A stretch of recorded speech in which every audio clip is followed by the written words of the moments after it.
இந்த வீடியோ பார்க்குற முருக பக்தர்களுக்கு ஒரு வேண்டுகோள் என்னென்னா, நீங்கள் யாரெல்லாம் முருகர்கிட்ட என்னென்னா வேண்டியிருக்கீங்களோ அதை நடத்தி கொடுத்துருப்பாரு கண்டிப்பாக. இல்லை நடத்துகிற மாதிரி ஒரு சூழ்நிலையாக வந்திருக்கும். அந்த சூழ்நிலை வந்தாலே அந்த வேண்டுதலை போய் செஞ்சுருங்க. இதை ஏன் சொல்கிறேன்னா, முருகன் தன் பக்தர்கள் வந்து என்ன வேண்டினாரோ, என்ன வேண்டிக்கிட்டாங்களோ அதை பண்ணி கொடுத்துருவார். அவள் வேண்டிட்டது நடத்துகிற வரைக்கும் அவர் விட மாட்டார். நான் ஒரு பேட்டியில் சொன்னேன், முருகரை பார்க்கும்போது வெறுங்கையிட போகாதீங்க, என்ன ஒன்று வாங்கிட்டு போங்கன்னா, அது உண்மை. நிறைய பேர் உணர்ந்தாங்க. சார் நான் இப்போ ஃபஸ்ட் டைம் கோயிலுக்கு போகும்போது பூ வாங்கிட்டு போனேங்க சார், எனக்கு அவ்வளோ மகிழ்ச்சியாக இருந்துச்சு.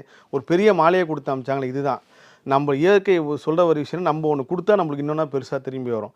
அப்போ முருகர் குழந்தையாக இருக்கும்போது நீங்கள் தினமும் முருகரை தூக்கி தூக்கி கொண்டாடிட்டு ஒரு 5 நாள் பார்க்க வரலாம், அந்த குழந்தை ஏங்கும்ல. இப்போ நம்ம வீட்டு நீங்கள் நம்ம குழந்தையே எடுத்துங்க, ஒரு டெய்லி நைட்டு நீங்கள் தூக்கி தூக்கி விளையாண்டுட்டு ஒரு நாள் 2 நாள் தூக்கலாம், அந்த குழந்தை ஏன் தூக்க மாட்டோம்? அந்த மாதிரி தான் முருகனும். மற்ற தெய்வங்களுக்கும் முருகனுக்கும் நிறைய வித்தியாசங்கள் இருக்குது. அதில் இது ஒன்று. அப்போது தன் பக்தன் வேண்டான் ஒன்று நடத்திட்டு கொடுத்துட்டாரு.